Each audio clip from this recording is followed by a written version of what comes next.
بسم اللہ الرحمن الرحیم اللہم یا رحمن یا رحیم و یا ارحم الراحمین وصلی علی من ارسلتہ رحمتا للعالمین۔ نہایت ہی واجب الاحترام بزرگان محترم، برادران عزیز، حضرت صوفی عزیز الرحمن صاحب پانی پتی رحمۃ اللہ علیہ ایک بہت بڑے بزرگ گزرے ہیں۔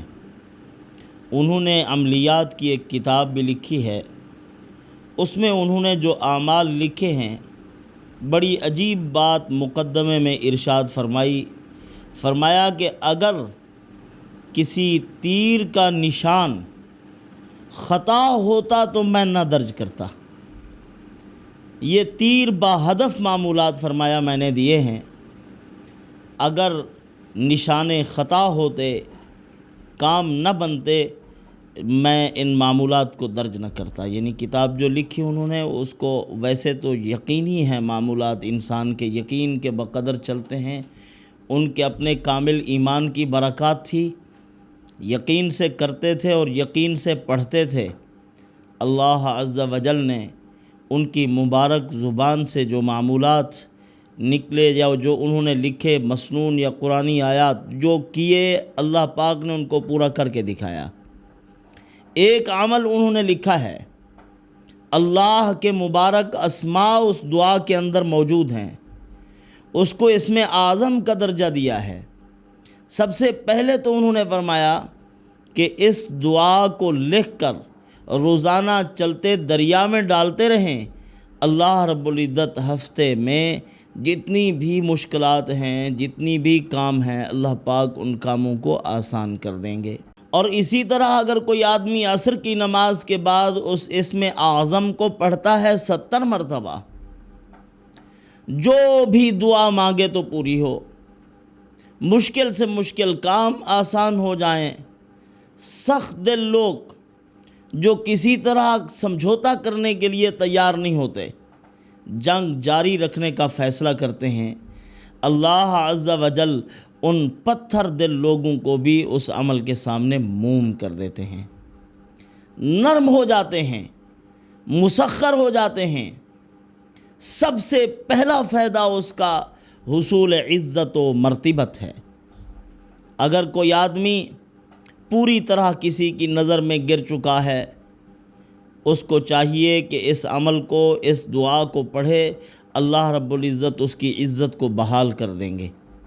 اکابر نے لکھا ہے، اگر کوئی آدمی اللہ کی طرف رجوع کرتا ہے، مخلوق میں بے حیثیت ہو کر رہ گیا ہے، رجوع اللہ کرتا ہے، اللہ نے جب فیصلہ کیا کسی کو عزت دینے کا، دائمی عزت عطا کرنے کا جب فیصلہ کرتے ہیں، تو ان کے دلوں پر یہ مبارک کلمات، الفاظ، اسماء مبارکہ الہام کر دیتے ہیں، القاء کر دیتے ہیں، ان کی زبان پہ جاری کر دیتے ہیں، وہ پڑھنا شروع کرتے ہیں، اللہ پاک مخلوق کی نظروں میں ان کو عزتیں عطا فرما دیتے ہیں۔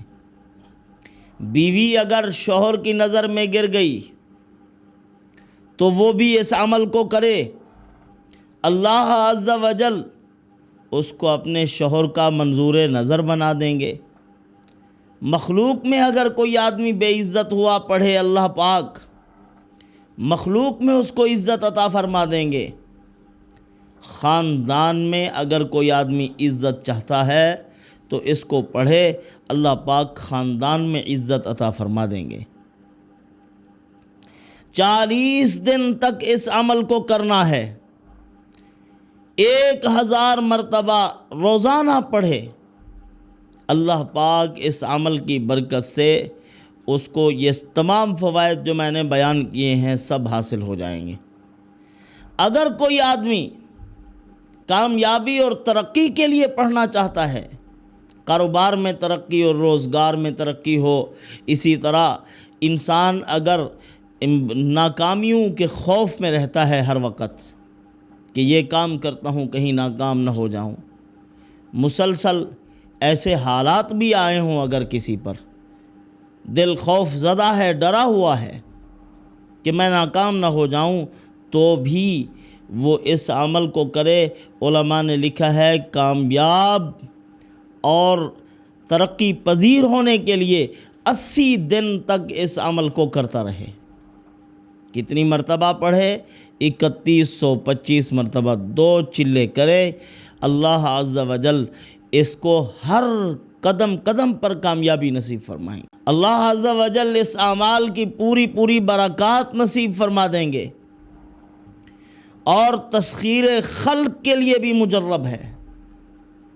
مخلوق کو مسخر کرنا چاہتا ہے، ہر ملنے جلنے والا اس کی تعظیم کرے، اس کی توقیر کرے، اس کو محبت سے دیکھے، اور مخلوق خدا اس کے لیے مسخر ہو جائے، خادم بن جائے۔ تو اس کو چاہیے کہ یہ عمل کرے، اور روزانہ اس کو 100 مرتبہ ہر نماز کے ساتھ پڑھتا رہے، ہر نماز کے ساتھ۔ پروردگار عالم مخلوق میں اس کو ایسے مقبول بنا دیں گے کہ لوگ اس کی تعظیم اور توقیر کریں گے، عظمت کی نگاہ سے اس کو دیکھیں گے۔ حصول مراد کے لیے 11 دن تک اس دعا کو پڑھنے کا اہتمام کرے۔ عصر کی نماز کے بعد 70 مرتبہ پڑھے، یا عصر کی نماز سے پہلے آئے، نماز کے انتظار میں بیٹھے ہوئے 70 مرتبہ اس دعا کو پڑھے۔ اللہ پاک اس کی زندگی کی مشکل سے مشکل ترین مہم حل کر دیں گے، اور جس قدر بھی پریشان کن معاملات ہیں سب کے سب آسان ہو جائیں گے، مرادیں حاصل ہو جائیں گی۔ مجرب المجرب عمل ہے۔ ایک بزرگ تھے حضرت ابو عمر ابن اللیلہ۔ حجاج ابن یوسف جب اللہ والوں کا قتل عام کر رہا تھا، نیک بندوں کے خلاف ہو رہا تھا، جو بھی ہاتھ لگے اور حق بات کرے اس کی گردن قلم کر دیتا۔ تو یہ ابو عمر رحمۃ اللہ علیہ اس سے نکل کر، یعنی خفیہ طریقے سے اپنے شہر سے نکل کر یمن کی طرف چلے گئے تھے، وہیں رہ رہے تھے اس کے فتنے سے بچنے کے لیے۔ تو ایک رات اللہ عز و جل سے دعا مانگی، اور یہ معمولات کرنے کا ان کا اہتمام تھا۔ تو ایک اللہ والے کی آواز سنی، انہوں نے ایک عربی میں شعر پڑھا۔ اس شعر کا یہی مطلب تھا کہ اللہ پاک نے تمہیں ان کی قید سے نجات عطا فرما دی ہے، تمہاری دعاؤں اور تمہارے خلوص کی برکت سے۔ اب چلے جاؤ جہاں جانا ہے، اللہ پاک نے تمہیں فتنوں سے محفوظ فرما دیا ہے۔ ابو عمر بن اللیلہ رحمۃ اللہ علیہ فرماتے ہیں، میں وہاں یمن میں تھا، وہاں سے جب نکلا تو راستے میں خبر ملی ہے کہ حجاج ابن یوسف مر گیا ہے۔ اللہ پاک نے اس کے فتنے سے تمہیں محفوظ فرما دیا۔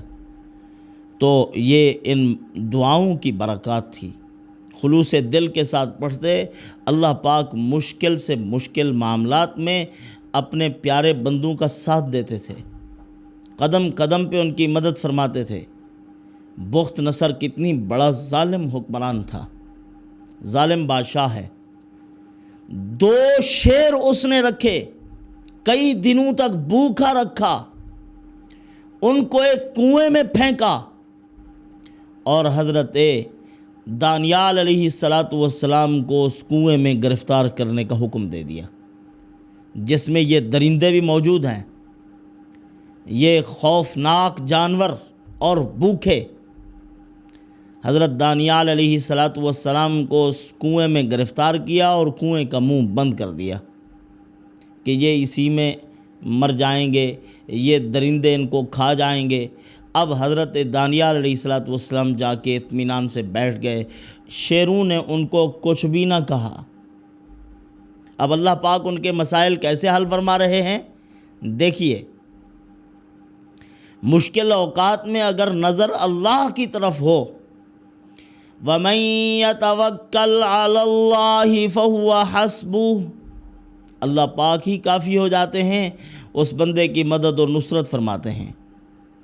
حضرت کو بھوک لگی، حضرت ارمیا علیہ السلام کو اللہ پاک نے وحی فرمائی کہ فلاں فلاں چیزیں، فلاں فلاں ڈشیں تیار کرو، اور ابھی جاؤ حضرت دانیال علیہ السلام فلاں کنویں میں قید ہیں، اور جا کر ان کو کھلا کے آؤ۔ ارمیا علیہ السلام نے عرض کیا حضرت میں تو ملک شام میں ہوں، اتنی لمبا چوڑا سفر ہے، میں دانیال علیہ السلام کے پاس کیسے پہنچوں گا؟ پروردگار عالم نے فرمایا آپ کھانا تو تیار کرو، جب تیار ہو جائے آگے وہاں تک پہنچانا میرا کام ہے۔ اب ارمیا علیہ السلام نے کھانا تیار کیا، جب تیار کر لیا اللہ عز و جل نے اپنا غیبی نظام چلایا۔ حضرت دانیال علیہ السلام جس کنویں میں گرفتار تھے، ارمیا علیہ السلام وہاں کھڑے ہوئے تھے۔ آواز دی کون؟ فرمایا ارمیا آپ کا بھائی۔ آپ کیسے؟ فرمایا اللہ پاک نے مجھ سے کھانا تیار کروایا، حکم فرمایا میرے نبی دانیال علیہ السلام کو جا کر یہ کھانا پہنچاؤ۔ پھر حضرت دانیال علیہ السلام نے یہی فرمایا کہ واقعتاً جو بندہ اللہ پر بھروسہ کرتا ہے اللہ پاک انہیں تنہا نہیں چھوڑتا، قدم قدم پہ اللہ پاک ان کا ساتھ دیتے ہیں۔ وَمَن يَتَوَكَّلْ عَلَى اللَّهِ فَهُوَ حَسْبُهُ، جو اللہ پر بھروسہ کرتا ہے پروردگار عالم اس کا ساتھ دیتے ہیں، قدم قدم پہ مدد فرماتے ہیں، غیبی نصرت اللہ پاک جاری فرما دیتے ہیں۔ جو دعا میں نے آپ کی خدمت میں پیش کی ہے یہ دعا پڑھنی چاہیے۔ اس کے اندر جو نام بیان کیے گئے ہیں اللہ عز و جل کے، ان اسماء مبارکہ کو کسی نہ کسی روایت کے ذریعے سے اسم اعظم قرار دیا گیا ہے۔ بسم اللہ الرحمن الرحیم، بسم اللہ الرحمن الرحیم کے بارے میں یہی کہا گیا کہ یہ بھی اسم اعظم ہے، اسی لیے اس کو دعاؤں کے ہر حصے میں شامل کرتے ہیں۔ بسم اللہ الرحمن الرحیم، یا حنان یا منان، یہ بھی اسم اعظم۔ یا سلطان، یا بدیع السماوات والارض، یا ذا الجلال والاکرام، برحمتک یا ارحم الراحمین۔ یہ مبارک دعا 7 روز تک اس مبارک دعا کو کاغذ پر لکھ کر چلتے جاری پانی میں کوشش ہو کہ دریا میں اس کو ڈالتے رہیں، 7 دن تک ڈالیں، جتنی بھی بڑی سے بڑی مشکل ہے اللہ پاک اس کو حل فرما دیں گے۔ اور اسی طرح اگر عصر کی نماز کے بعد 70 مرتبہ پڑھو گے اللہ پاک مسائل حل فرما دیں گے۔ یا حنان یا منان، یا حنان اللہ کا وہ مبارک نام ہے جس قدر بھی گرم امراض ہیں، آپ کو یرکان ہے، صفرا ہے، اسی طرح آپ کے جسم میں شدت ہے تو یا حنان کا ورد کرو، اللہ پاک یا حنان کی برکت سے آپ کی گرمی کو دور کر دیں گے۔ گرمی کے ذریعے سے جتنے امراض پیدا ہوتے ہیں، یعنی بلڈ پریشر ہے تو اسی سے کنٹرول ہوتا ہے۔ اسی طرح یا منان، سانس کا مرض جن کو ہو تو یا منان کا ورد کریں۔ اور یا حنان یا منان ایسے ہیں جیسے یا رحمان اور یا رحیم ہیں۔ اللہ عز و جل کے شاہکار نام ہیں یا رحمان و یا رحیم، اور یا حنان یا منان وہ مبارک نام ہے جس قدر بھی بندہ بڑی بڑی ناکامیوں کی گہرائیوں میں پڑا ہو، ان اسماء مبارک کا ورد کرے، اللہ پاک ان ناکامیوں سے نکالتے ہیں اور کامیابیاں مقدر کرتے ہیں۔ جس طرح کہ حدیث پاک میں بھی ہے کہ ایک آدمی جہنم کی گہرائی میں پڑا ہے اور یا حنان یا منان پڑھ رہا ہے، اللہ عز و جل اپنے فرشتوں کو بھیجتے ہیں کہ جاؤ دیکھو جہنم کی گہرائی میں کون ہے جو میرے ان مبارک ناموں کا ذکر کر رہا ہے۔ جہنم ایک بہت بڑی مصیبت کا نام ہے۔ اگر دنیاوی مشکلات میں بندہ اللہ کے ان مبارک ناموں کا ورد کرے تو اللہ رب العزت کیا یعنی ان کی مدد کے لیے اپنے فرشتوں کو نہیں بھیجیں گے؟ ضرور بھیجیں گے۔ آخر کار ان کو جہنم کی گہرائیوں سے نکالا اور ایسی نہر جو جنت کی نہر ہے وہاں ان کو نہلایا اور سارے داغ دھبے ان کے جسم سے اتار کر اللہ پاک نے ان کو جنت کا مستحق بنایا ہے۔ تو یا حنان یا منان یہ ایک شاہکار ذکر ہے۔ یا سلطان یعنی سلطنت اور بادشاہت بھی اللہ رب العزت کی ہے۔ یا بدیع السماوات والارض، ایک بزرگ ہیں وہ فرماتے ہیں عرصہ دراز تک میں اللہ عز و جل سے دعا مانگتا رہا کہ مجھے اسم اعظم بتایا جائے۔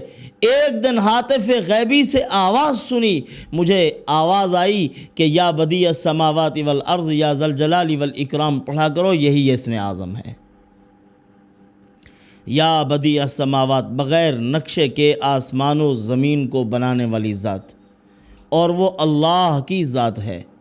یا ذا الجلال والاکرام ایک ایسا مبارک نام ہے اللہ عز و جل کا جس کی بے شمار برکات، اگر کوئی آدمی اسرار غیبی کا مشاہدہ کرنا چاہتا ہے، بے بصیرت ہے تو بابصیرت بننا چاہتا ہے، اللہ عز و جل غیبی امور کو اس کے سامنے منکشف کر دیں تو اس کو چاہیے یا ذا الجلال والاکرام پڑھتا رہے۔ پروردگار عالم ان کے قلوب کو منور کر دیتے ہیں، اسرار غیبی ان کے سامنے کھل جاتے ہیں، دنیا آخرت میں کامیابیوں کی جو منزلیں ہیں وہ ان کا قدم چومتی ہیں۔